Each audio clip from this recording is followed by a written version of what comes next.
Shalom, selamat malam semua. Shalom. Nah, begitu sudah makan tuh tandanya.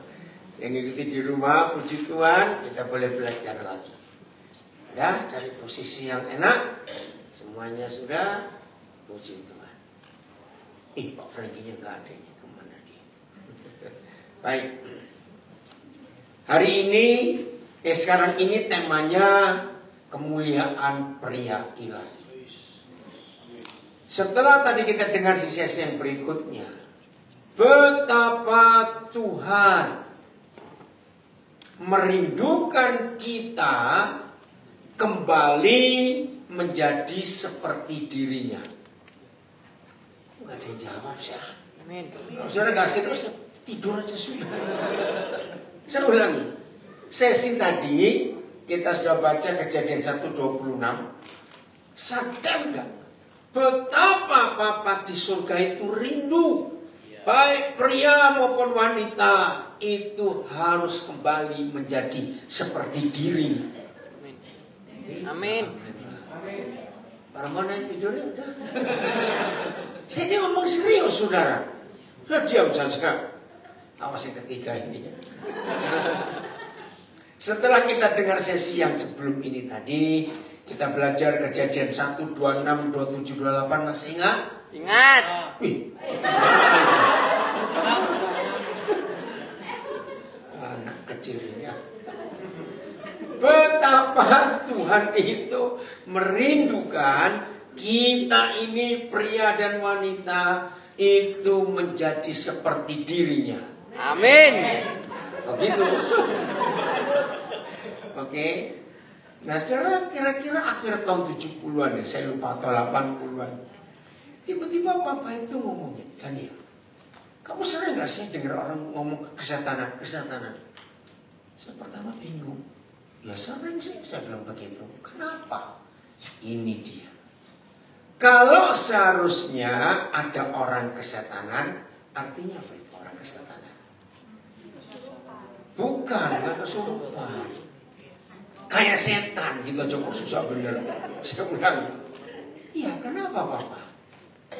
Saya kaget saudara. Kalau ada orang bisa kesetanan, seharusnya ada orang yang ketuhanan. Amin. Harusnya begitu. Harusnya. Betul tidak? Betul. Nah, mengapa kesetanan itu sudah umum? Betul? Betul. Jujur, saya percaya bagi semua saudara di sini maupun yang ikuti online, pasti ada yang baru dengar pertama kali istilah ketuhanan. Ya, betul tidak? Betul. Kalau Pancasila dan ketuhanan bukan bukan itu. Ayo kita jawab jujur. Seharusnya mana lebih mudah setelah kita baca tadi Kejadian 1:26 ini? Seharusnya mana lebih mudah, ketuhanan atau kesetanan? Seharusnya ketuhanan. Karena ada yang tertulis dijadikan menurut gambar dan rupanya. Berarti kita harusnya semua kita apa?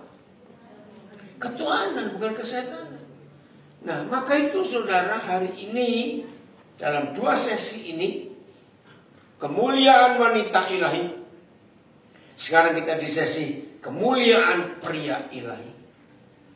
Ini tujuan utamanya. Semua kita harus kembali kepada image ini, kepada gambar dan rupa Tuhan ini. Ada TS-nya enggak yang ayat 26 ini? Karena perjanjian lama itu tidak semuanya. Oh ada. Ya. Kemudian berkatalah Tuhan, marilah kita menjadikan manusia, ayo supaya menyerupai kita dan mencerminkan ini terjemahan yang lebih bagus ya, menyerupai Tuhan dan mencerminkan sifat-sifat Tuhan. Ini ketuhanan bukan? Ketuhanan. Jelas ketuhanan. Ingat tadi di sesi yang sebelum ini, bagian awal saya katakan, setan merusak kepriaan dan kewanitaan ilahi itu. Betul? Dengan macam-macam cara yang mengerikan sekali. Kemudian berkatalah Tuhan, marilah kita menjadikan manusia serupa, supaya menyerupai kita dan mencerminkan sifat-sifat kita.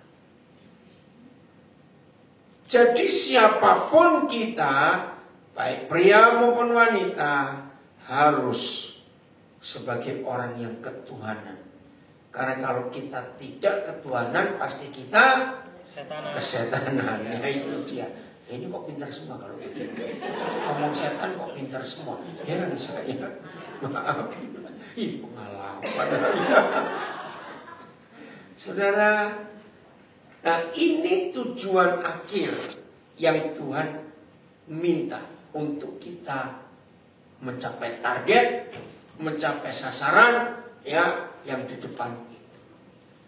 Coba saya tanya, apa yang terjadi pada hidup seseorang kalau dia nggak punya tujuan hidup, nggak punya target?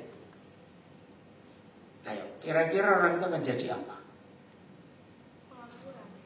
Betul, pengangguran, jadi pemalas, nggak tahu. Nah, tujuan target yang Tuhan tetapkan atas kita itu jelas. Coba kita buka Roma 8:29. Jelas sekali. Nah, ini sasaran, ini tujuan yang Tuhan tetapkan atas kita. Sebab berapa orang? Nah, baca. Sebab berapa orang? Semua orang yang dipilihnya. Kita termasuk di situ nggak? Ya. Dari semula, koma. Mereka juga ditentukannya dari semula untuk menjadi serupa dengan gambaran anaknya. Ini target, ini sasaran, ini tujuan Tuhan. Tapi setan merusak dengan sekedar menjadi orang Kristen, beragama Kristen. Sudah begitu di kota-kota lagi, Pentakosta, Protestan, Katolik, Baptis. Jadi kacau. Sudah melenceng jauh. Yang padahal tujuannya cuma satu, supaya kita ini serupa dengan Yesus anaknya itu. Rusak. Dari sini kita belajar ternyata si setan itu untuk hal apa saja. Wah, koknya yang Tuhan buat, Pak Franky muncul, dicari Pak Franky dari tadi baru muncul. Untuk hal apa saja setan itu merusak yang Tuhan buat.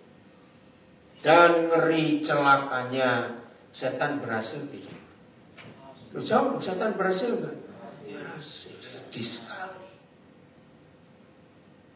Nah, kalau saudara dan saya di dalam 2 sesi ini ditetapkan oleh Bapak Gembala tema kita, kemuliaan wanita ilahi, kemuliaan pria ilahi, ini enggak main-main. Supaya kita kembali. Oke. Berjalannya waktu. Kita buka 1 Yohanes 3 ayat 2.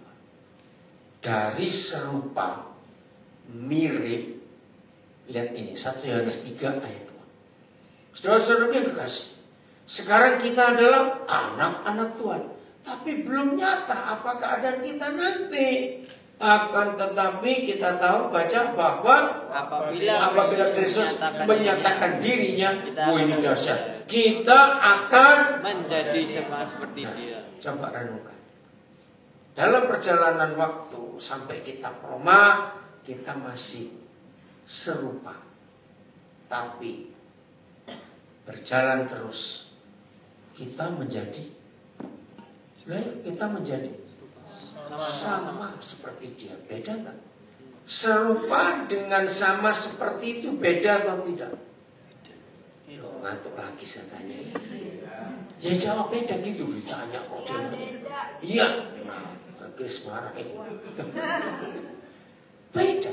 Mana yang lebih kuat? Mana yang lebih mencapai titik akhir? Sama. Ini target. Ya kalau lihat wajah saudara, ampunilah Tuhan, kok susah diajak. Amin. Harusnya ini sudah nasi sampai otak kah? Atau masih sampai di mana nasinya? Kok susah diajak ngomong. Saya beri ilustrasi ini. Satu hari ada di antara saudara lagi jogging pagi ya, di taman mana di mana begitu. Tiba-tiba saya lihat teman dari kejauhan. Ih, ngapain dia? Adanya loyo sekali. Wajar ya, saudara stop. Nanyain, mau kemana? Terus temen jawab, nggak tahu. Saudara terus jalan, lari? Enggak. Kan apa? Ini perlu pertolongan nggak? Perlu. Lalu sudah pagi-pagi keluar rumah tanya mau kemana, nggak tahu. Berarti? Nah, silakan rajin ke gereja. Silakan rajin ikut pelayanan. Silakan rajin doa. Coba kalau saya tanya, doa pagi, doa siang, doa sore, doa malam, itu bagus tidak? Tidak. Bagus tidak? Coba jawab. Tidak. Kenapa? Malas, nggak kerja. Kenapa? Lah itu dia. Bukan itu target. Itu aktivitas.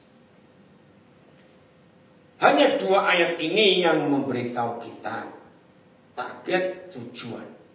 Maka itu kalau kita berjalan bersama Yesus, tapi nggak tahu targetnya, tujuannya, ya seperti temanmu tadi, pagi jalan ditanya mau kemana nggak tahu. Gawat ini orang. Nah, baik pria maupun wanita harus menjadi sama seperti Yesus. Nah, amennya nyicil amen. Enggak serentak. Udahlah berhentilah. Cuma ngajar saya kalau sore enggak semangat. Malas saya. Diapain sih enaknya ini? Ngerti ya? Saya ulangi lagi. Nah, setelah kita tahu 2 ayat ini, 3 ayat masuk Kejadian 1:26. Sekarang saudara tahu targetnya kemana hidup ini? Tahu tujuannya kemana? Apa? Ayo coba jawab. Sama menjadi sama seperti Yesus. Amin. Jangan main-main. Gampang atau mudah? Kalau salah jawab. Mudah, siapa bilang susah? Tinggal ngikuti Yesus saja kok susah. Nyontoh saja, enggak susah, serius. Nah, di dalam proses ini banyak yang gagal karena setan ikut campur. Ya, saya ulangi lagi, kepriaan seperti Yesus, kewanitaan sama seperti Yesus, itu setan tidak suka. Setan tidak melarang saudara rajin ke gereja, rajin doa, rajin memberi persembahan, rajin pelayanan. Setan tidak melarang. Tapi untuk menjadi sama seperti Yesus, itu persoalan lain buat setan. Catat itu. Dan sering kali diganggu. Nah, gangguannya itu ternyata tidak sulit buat setan. Saya ulangi, buat setan ganggu kita itu enggak sulit. Yang pertama, dia ganggu supaya kita tidak jadi sama seperti dia dengan tidak mengampuni. Ada tuh, dengan tidak mengampuni. Saya tanya, ini yang belum menikah, tolong dengar baik-baik. Kami yang sudah menikah akan jujur kepada kalian. Nah, kalau kalian sudah mendengar kejujuran kami yang sudah menikah, kami harap kalau kalian mau menikah mikir 4 juta kali. Kami tidak sampai 4 juta kali. Lu serius? Tolong sudah menikah, siap jawab pertanyaan? Siap. Yang sudah menikah? Oh, iya. Belum.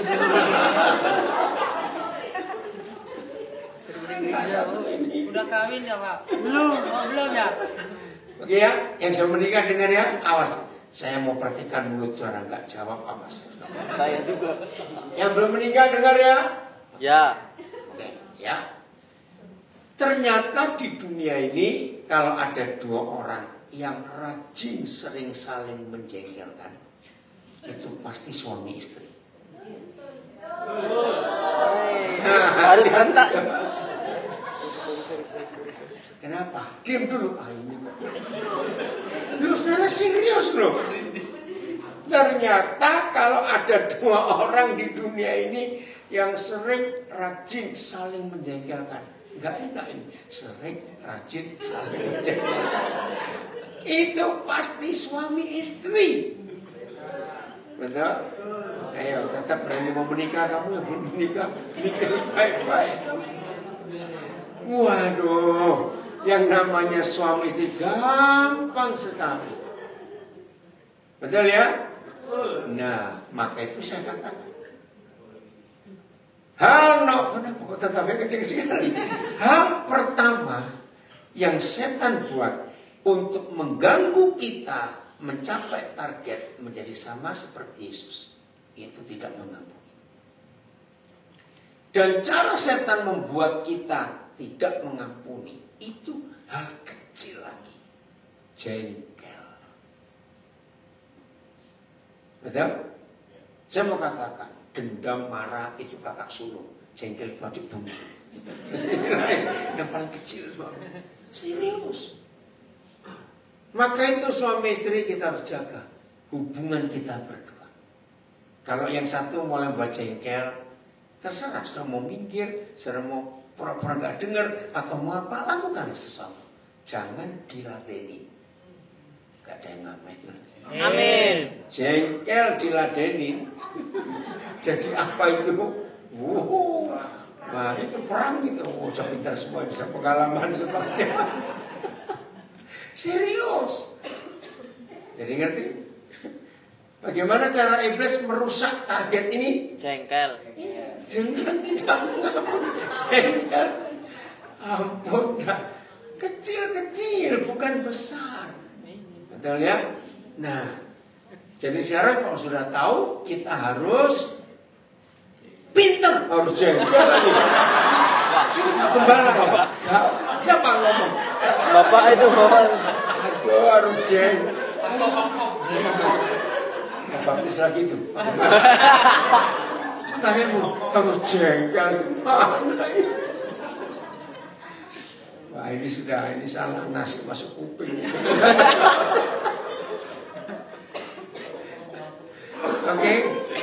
Oke, kita sambil bergurau tertawa, tapi ini serius loh saudara. Menjengkelkan pasangan kita itu ternyata nggak perlu puasa. Lu nggak percaya, betul nggak? Nggak perlu puasa. Artinya apa? Mudah sekali. Maka itu jaga. Nah, dengan saling menjaga hubungan suami istri ini, percayalah, kepriaan kita, kewanitaan kita itu makin sempurna. Amin. Karena kalau kita gagal dalam mengampuni, maka menjadi sama seperti Yesus itu masih jauh sekali. Kenapa saya ambil contoh yang pertama ini? Karena pengajaran tertinggi yang Yesus ajarkan adalah mengampuni. Coba lihat Matius 5:9. Maka itu suami istrinya yang sudah sekian tahun menikah masih gak lulus-lulus. Nah, baca sama-sama. 1, 2, 3. Berbahagialah orang yang membawa damai, karena mereka akan disebut anak-anak. Saudara catat. Tidak ada ayat lain di Alkitab yang memberitahu kita bagaimana bajingan-bajingan model kita ini diangkat jadi anak pencipta langit dan bumi. Hanya satu. Kalau hidup tidak punya musuh. Cuma itu saja. Jadi saudara dan saya dari bajingan berstatus anak Tuhan bukan karena dibaptis. Bukan karena rajin pelayanan, rajin baca Alkitab, tidak. Hanya satu. Kalau kita tidak punya musuh, maka kita berstatus anak-anak Tuhan. Nah, setan paling tahu ayat ini. Maka itu saya balik tadi. Banyak orang pernah gini, Pak Gembala, saya tuh gak punya musuh, cuma malas ketemu. Sama kok belum. Punya musuh tapi malas ketemu. Ada enggak? Ada enggak? Ada. Nah, hati-hati. Maka itu sebelum jadi musuh, jengkel datang duluan. Percaya? Percaya. 3 hari jengkel nggak selesai, hari keempat jadi apa? Jadi musuh itu dia. Jadi jengkel ini. Ada yang ngotot lagi, saya tuh nggak jengkel cuma, sama. Oke, jadi jaga ya. Kalau begitu maaf loh saya tanya. Berarti ada nggak pendeta yang statusnya bukan anak Tuhan? Ada. Nah, ngeri. Karena pendeta ini masih ada orang yang dia belum ampun. Wah, celaka sekali. Jadi ayo kita mulai dari rumah kita. Dari rumah. Oke? Saya tanya begini. Seharusnya suami istri yang sudah sekian tahun usia pernikahannya, ya sudah cukup lama. Harusnya dua orang ini makin saling kenal atau makin saling gak kenal. Seharusnya mengenal. Wih, pintar semua. Kalau ini pintar, awas keblok. Nah, kalau dua orang ini makin pintar karena usia pernikahannya makin panjang, dengar baik-baik, makin kenal gak dua orang ini? Makin kenal. Betul? Betul. Nah, satu-satunya tanda bahwa kita suami istri makin kenal, pertanyaannya, volume pertengkaran kurang atau tambah? Loh, tambah. Bagaimana nih? Wah, gawat ini, gawat. Oke, tanya lagi. Ay, baru diomongin pinter. Wah, bagaimana nih? Ini salah makan apa? Kok lucu-lucu? Oke. Oh, belum makan? Oke, dengar ya. Saya ulang ya. Jawab baik-baik. Ini kok.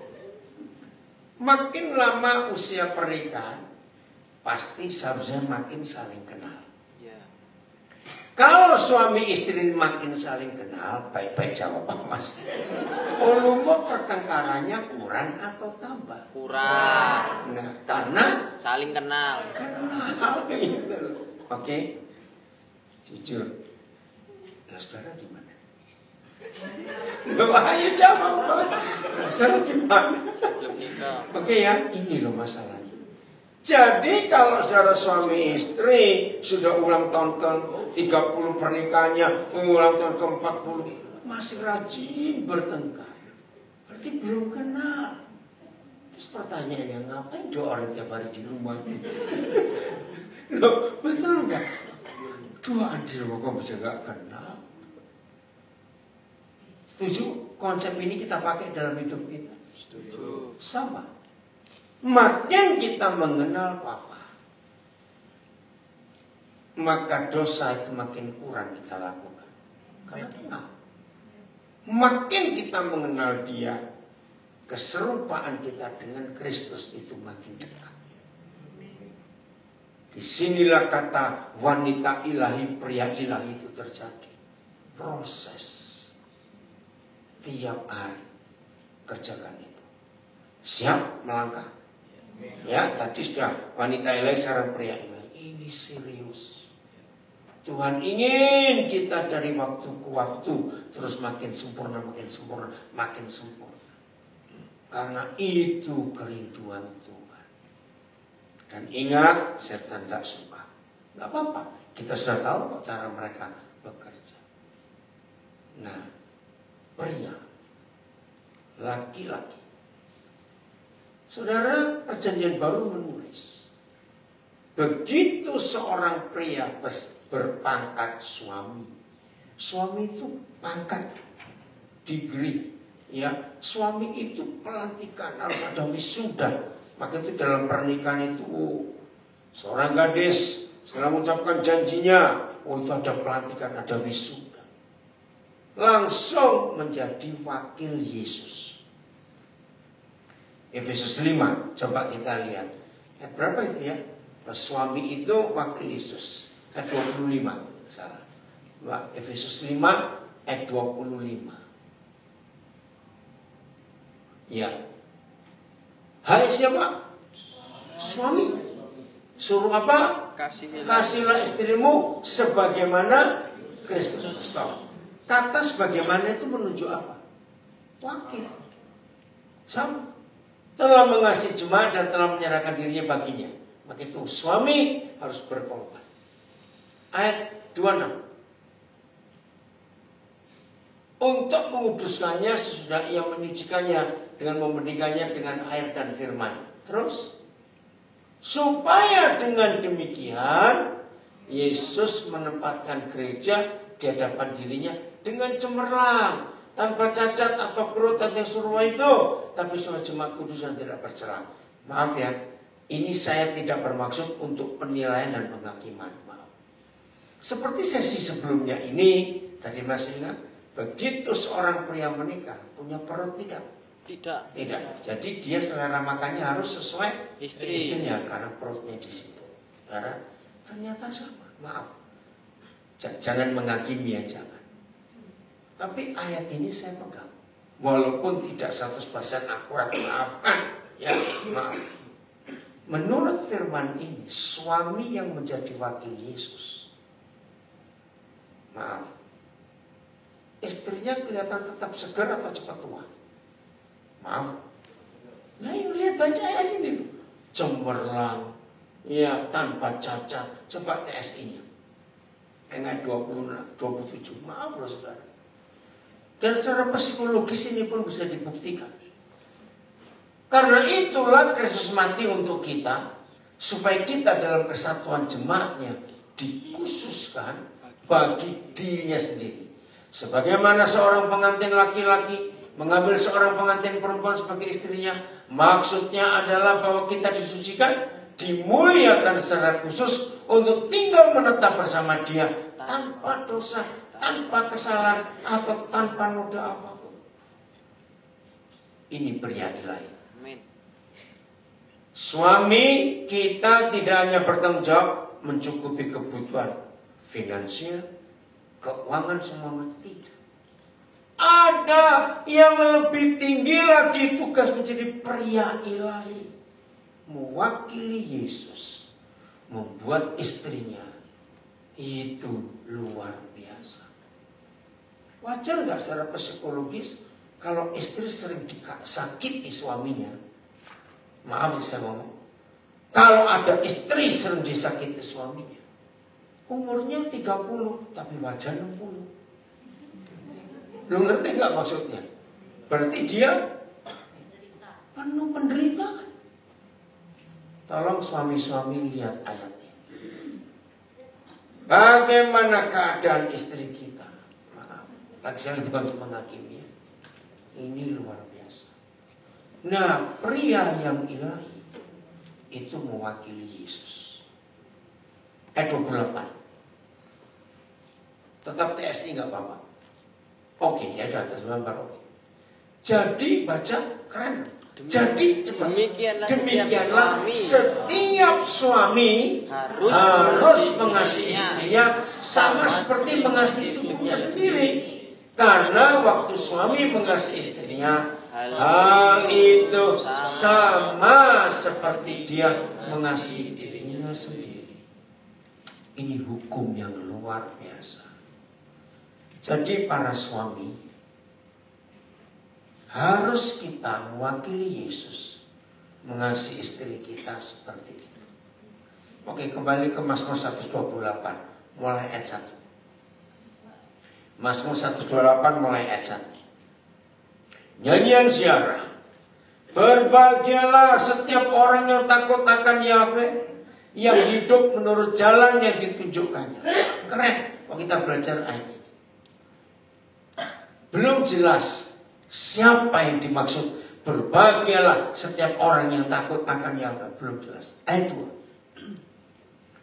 Apabila orang ini yang takut Tuhan tadi memakan hasil jerih payah tangannya, jadi kerja berat pun tetap berbahagia dan baiklah keadaannya karena takut akan Tuhan. Apa definisi takut akan Tuhan? Gampang. Takut berbuat dosa. Titik. Ulang. Apa itu takut akan Tuhan? Takut berbuat dosa. Ya, titik. Nah, kalau para suami seperti itu, warganya luar biasa. Ya, saya sudah ngomong duluan, tapi kita belum lihat. Ayat 3 baru tahu siapa orang ini. Istrimu. Jadi firman ayat 1, 2 itu untuk siapa? Suami. Woi, hebat sekali. Pria ilahi tidak dilihat dari maconya dia, badannya kayak Superman, enggak. Pria ilahi enggak dilihat, kumisnya kayak gagang telepon zaman dulu. Tahu gagang telepon zaman dulu? Enggak. Suami yang ilahi enggak dilihat duitnya banyak atau tidak, mobilnya sport atau apa saja. Waktu begitu saya tak kenal mobil, Pak. Suami yang takut akan Tuhan akan dilihat dari hidup istrinya. Maaf, boleh gak saya ganti? Suami yang takut Tuhan, istri itu seger terus. Enggak, amin. Amin. Walaupun gak dicat wajahnya. Amin. Nah itu dia. Ngerti dicat? Diapain ceritanya kok. Nah, hebat. Suami yang takut akan Tuhan, itulah pria ilahi, kelihatan dari istrinya. Seger atau loyo kayak sayur direbus. Ayo, maaf, ini firman Tuhan ini luar biasa. Anak-anak juga akan seperti obat, masih ingat dia? Menyegarkan anak-anak ada di sekeliling meja makan itu luar biasa. Jadi saya ulangi lagi, suami takut akan Tuhan, istri anak-anaknya itu tanda lulusnya. Ngerti kata tanda lulus? Ijazahnya. Ya, awas saya seperti kemarin ngomong, ngantuk di sini nggak tidur nanti awas kamu. Pura-pura saja, tobat ini orang. Di sini riap-riap butuh formal ya. Diapain nanya orang-orang kayak begini. Ya, jadi keren sekali. Ayat 4. Luar biasa.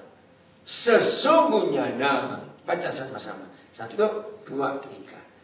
Sesungguhnya demikianlah akan diberkati orang laki-laki yang takut akan Yahweh. Terjemahan lain coba. Kalau nggak ada TSI nggak apa-apa yang lain. FIA atau VMD atau BIS ada, Bapak ya, keren. Ini laki-laki ilahi itu diukur bukan dari uangnya, gagahnya, pakaiannya, mobilnya, tidak. Laki-laki yang takut akan Tuhan itu diukur dari istrinya bagaimana, anak-anaknya bagaimana. Ya, bahasa Indonesia masa kini. Begitulah Yahweh memberkati orang yang takwa. Ini pakai bahasa Arab. Ada yang lain terjemahnya? BIS? Masa nggak ada? Biasanya di sabda itu ada macam-macam. FIA, coba cari ya. Nah, oh di situ ada. Sekarang kamu bacakan yang apa? Ada TSI? FIA bacakan yang kuat. Mazmur 128 ayat 4, itulah pahala yang diberikan Allah kepada orang-orang yang menghormati Dia dan yang mempercayakan diri kepadanya. Ya, enggak ada kata laki-lakinya ya. Jadi ini ciri-cirinya, tandanya pria ilahi itu. Jangan kita melihat hal lain. Para suami, lihat istri, lihat anak-anak. Bagaimana model mereka. Ini kerinduan Tuhan yang luar biasa. Ayat 5. Kiranya Yahweh memberkati siapa? Suami. Dari Sion, supaya suami melihat kebahagiaan Yerusalem seumur hidup. Nah, ayat 6 ini sekarang unik sekali cara Tuhan mengukur. Ayat 6, dan melihat anak-anak dari anak-anakmu damai sejahtera saya ganti atas keluarga yang suaminya takut akan Tuhan. Amin. Mengapa surga mengukur pria ilahi itu sampai ke cucunya? Anak-anak dari anak-anakmu itu siapa? Cucu.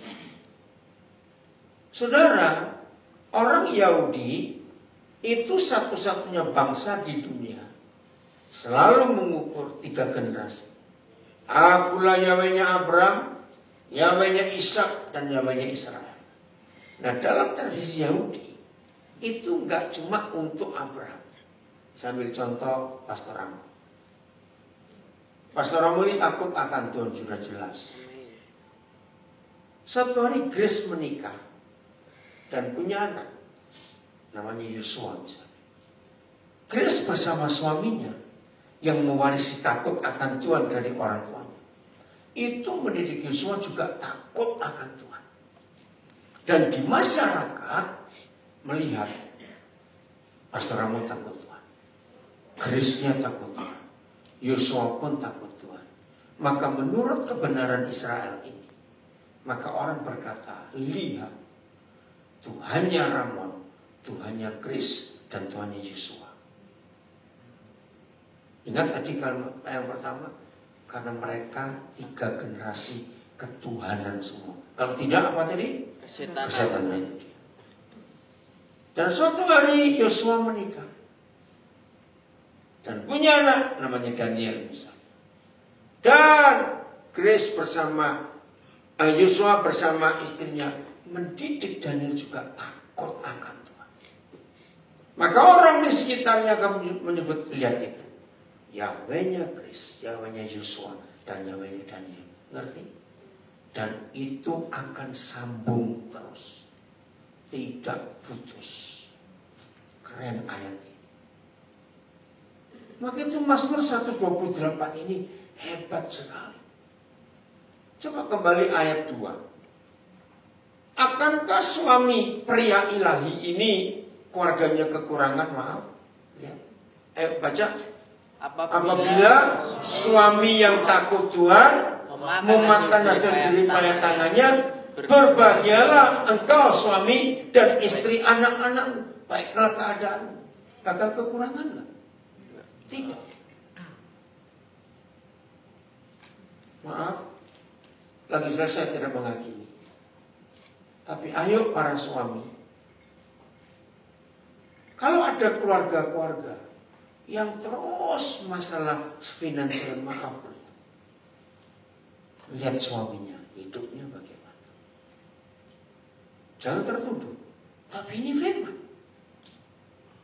Suami yang takut akan Tuhan, yakin istrinya, anak-anaknya aman semua. Bagi yang amin. Amin. Lupa lagi. Ini luar biasa, saudara. Firman ini. 1 Timotius 2 ayat 8.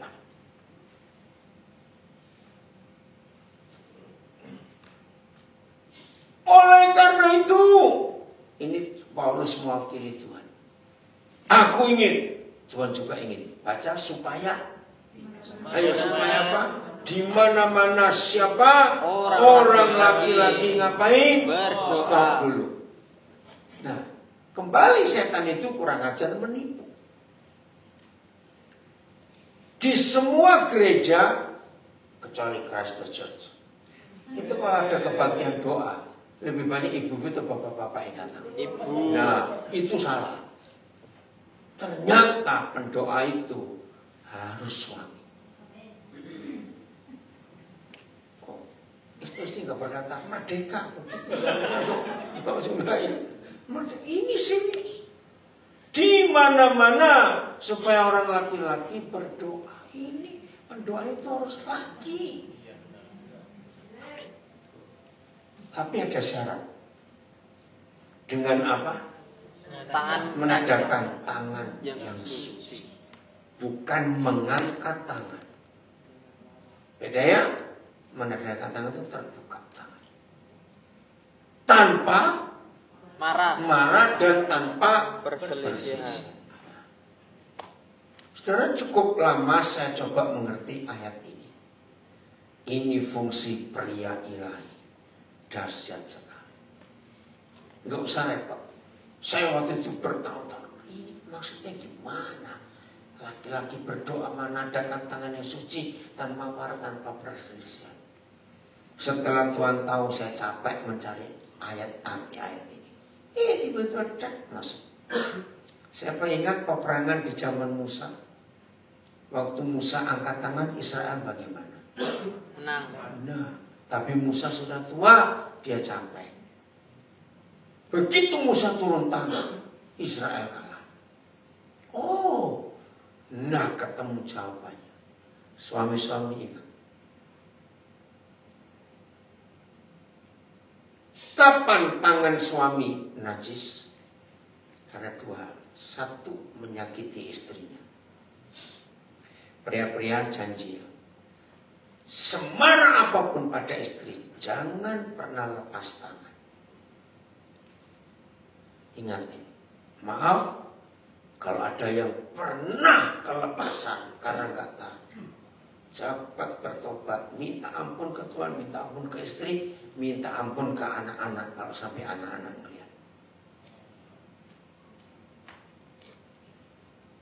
Buat istri, tolong ya istri dukung saya dong kalau saudara setuju, nggak diam saja. Dengar ya, buat istri, walaupun tangan suami nggak kena ke pipi atau ke badan, tapi kalau istri sudah melihat tangan suami diayunkan walaupun nggak kena, tolong jawab para istri, itu sudah melukai belum? Nah, dengar ya. Dengan prinsip perjanjian lama kitab Keluaran pasal 17, nanti cari di kamar. Banyak enggak setan masuk ke keluarga gara-gara tangan imam tidak kudus? Itu dia. Setan tahu dalam hukum perjanjian lama, seorang pria yang berdoa sambil menadahkan tangan itu pasti imam. Itu pasti imam. Nah, ternyata setan tahu. Walaupun para suami berdoa dari pagi sampai sore menadahkan tangan, tapi kalau tangannya najis, ada kuasa nggak doa itu? Tidak. Saudara ingat loh ya. Sejak saya tahu ayat ini, ya dengarkan. Anak sering sakit, tangkap bapaknya dulu. Karena suaminya penyebab. Jadi ketika para suami itu bersikap sebagai imam, ini pria ilahi, menadahkan tangan dengan benar, tanpa marah, tanpa perselisihan, dengarkan ini. Setan bisa menang gak dalam keluarga ini? Jangan, setan bisa menang gak? Tidak akan. Maka itu ayo gimana? Ada masalah keuangan, masalah kesehatan, masalah apa saja dalam sebuah keluarga, yang harus ditangkap siapanya? Imamnya. Nah ini masalahnya. Maaf. Kalau ada suami bisa marah dan berselisih, itu pasti dengan, nah itu dia, pasti dengan istrinya. Karena nggak mungkin ada orang bisa dicubit dalam jarak 3 meter. Ngerti ilustrasi ini? Berarti di sini wanita ilahi kerjasama dengan pria ilahi. Tolong para istri, jangan ganggu kami. Nggak ada yang ngamen para suami. Amin. Aduh, telat lagi amin. Loh, ini kerjasama yang luar biasa, Ustaz. Maaf, saya tanya supaya bukan dari saya semuanya. Tolong para istri jawab. Biasanya istri itu ganggu suami itu dalam hal apa? Apa? Bawel. Salah. Salah. Jangan bawel dulu. Apa? Minta uang belanja. Bukan. Itu nanti apa? Uang dapur. Bukan. Curiga. Oh. Betul? Kenapa makhluk wanita itu lebih banyak curiga daripada makhluk pria? Betul tidak? Betul. Ada banyak penyebab memang. Ya, suami pernah melakukan kesalahan sehingga istri sulit percaya. Nah ini cuma intermezzo saja. Ada enggak istri-istri itu, ya kata bawel tadi ya, bukan lewat mulut loh, lewat iseng. Baru keluar 10 menit sudah ditelepon. Sampai mana? Sama siapa? 10 menit kedua Sherlock. Ada nggak paham ini saya ngomong? Kenapa itu? Ada nggak istri seperti itu? Jujur lah saya tanya kok. Ada. Oke. Setengah jam video call. Lu capek jadi suami kayak begitu. Mending keluar. Betul. Nah, saya punya resep bagus supaya nggak sering ditelepon, nggak sering diganggu. Pulang retret besok beli CCTV, pasang kepala suami. Sudah, nggak usah video call, nggak usah Sherlock. Setuju para suami yang dicurigai istri? Tidak. Betul, dia setuju. Tidak. Iya, daripada capek-capek diganggu terus. Maaf ya. Maka itu para istri setelah tahu firman ini, tolonglah kami para istri. Kok gak ada yang ngamen para suami? Amin. Ya, jadi saya minta tolong para suami, para istri jangan ganggu kami. Supaya nggak ada kemarahan, nggak ada perselisihan dalam hidup kami. Benar. Setuju para suami? Setuju. Awas istri-istri ya. Awas. Wah keren firman Tuhan. Jadi masalah kata ilahi itu nggak usah rohani saja, enggak saudara. Dalam hidup sehari-hari. Nanti kalau satu kali istri saya ikut saudara tanya, ternyata banyak teman-teman saya itu tahu. Nah, karena banyak teman saya tanya ke istri saya. Coba, saya itu gak pernah nuntut istri saya untuk masak tiap hari ganti yang baru. Masak baru enggak. Istri saya juga tahu gak mungkin. Ya, coba saya tanya para suami. Biasanya kita ini bisa makan masakan istri sama terus untuk berapa hari? Biasanya. Ayo para suami jujur ditanya kok. Sampai habis, bukan itu. 3 hari. Iya, 3 hari. Nah kok sehari keempat biasanya sudah. Nah istri saya itu luar biasa. Nah, kalau ada suami nuntut istrinya tiap hari harus ganti masakan baru, nggak usah repot. Malam ini bilang, besok kamu belanja sendiri, masak sendiri. Setuju para istri? Lo itu dia setuju? Aman. Nah terus si suami ngomong, lu tau gua gak bisa masak, suruh masak. Jawablah istri, ya jangan ngomel. Amin. Ini luar biasa dalam hidup. Maka, itu apa itu? Terus sekali. Jadi maksudnya bagaimana? Oke ya, ini hal yang luar biasa. Maaf, ini contoh-contoh kecil. Suami istri dalam mobil, suami nyetir. Itu gimana mana? Oh, udah ayo. Oke. Tadi Bu Gembala bilang, apa salah satu yang buat suami jadi nggak kudus tangannya? Karena bawel. Oke. Biasanya kalau suami istri dalam mobil, suami nyetir, istri ngapain? Diam, wah nggak percaya. Loh, percaya? Ayolah tolong saya lah, saya yang membantu. Ayo, betul diam, cepat jawab. Aduh, justru lebih hebat daripada nyetir. Betul? Nah, para suami gak usah diladenin, langsung minggir, keluar gantian kamu. Gak usah ribut. Setuju para suami? Setuju. Keren ya. Maka itu kalau dalam hidup hal-hal kecil itu gak usah diperbesar. Setuju ya? Kenapa betul-betul sama gak bisa? Serius, hal kecil itu loh. Maka itu dari awal tadi saya sudah bilang, makin lama usia pernikahan kita harusnya makin saling Kenal. Itu loh. Jadi kita harus tahu hukum ini. Jadi ingat ya, ini firman dasar. Jadi saya ulangi, pria ilahi itu bukan tentang kehebatan fisiknya, kehebatan ruangnya, tidak. Sama seperti wanita ilahi. Saya tadi kelupaan ayat ini. 1 Petrus 3 ayat 1 dan 1 Petrus 3 ayat 1 dan 3, ayat 1 dan 2. 1 Petrus. Demikian juga kamu.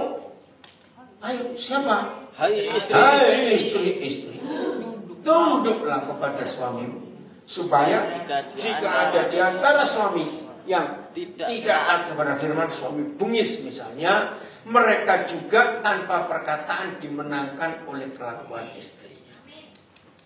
Wah, saya di sini gak ada anak-anak. Oke, waktu kita masih kecil, anak-anak itu seneng gak mama cerewet? Enggak. Enggak, itu dia. Suamimu juga gak seneng tahu. Gak cuma anakmu. Betul? Betul. Nah, mama cerewet itu makin gak dihormati anak. Diam saja. Betul? Mama bawel makin gak dihormati anak. Lihat ayat 2. Kembali ayat 1 tadi. Jadi suami bengis bisa dimenangkan oleh bukan perkataan istrinya, tapi kelakuan istrinya. Ini wanita ilahi. Ayat 2. Jika mereka melihat, merekanya siapa di sini? Suami. Melihat apa? Bagaimana murni salahnya hidup istri mereka itu. Coba TSI-nya yang ayat ini. Keren.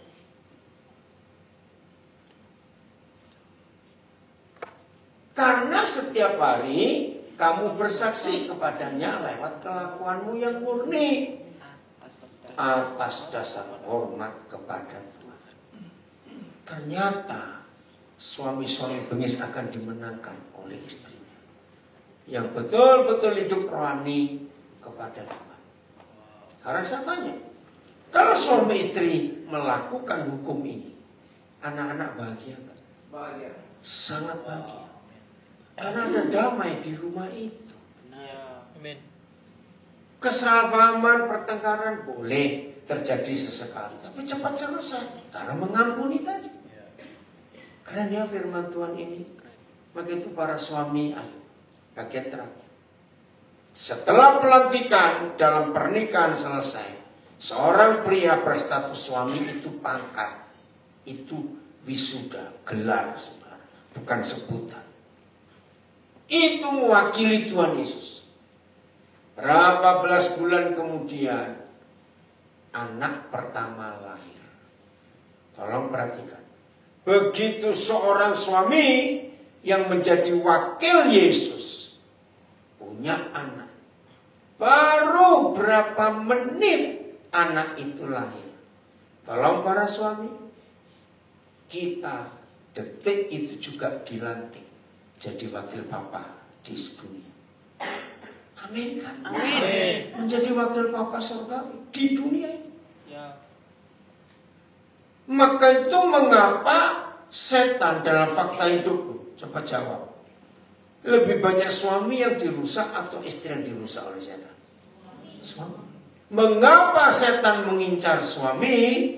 Karena setan tahu ini wakil Yesus dan wakil Papa. Begitu wakil Yesus dihancurkan, wakil Papa dihancurkan, keluarga itu hancur. Tolong perhatikan ini. Nah, setelah dengar ini semuanya, jangan sampai ada yang pria nyesel jadi laki. Itu mau jadi apa kan? Awas kamu.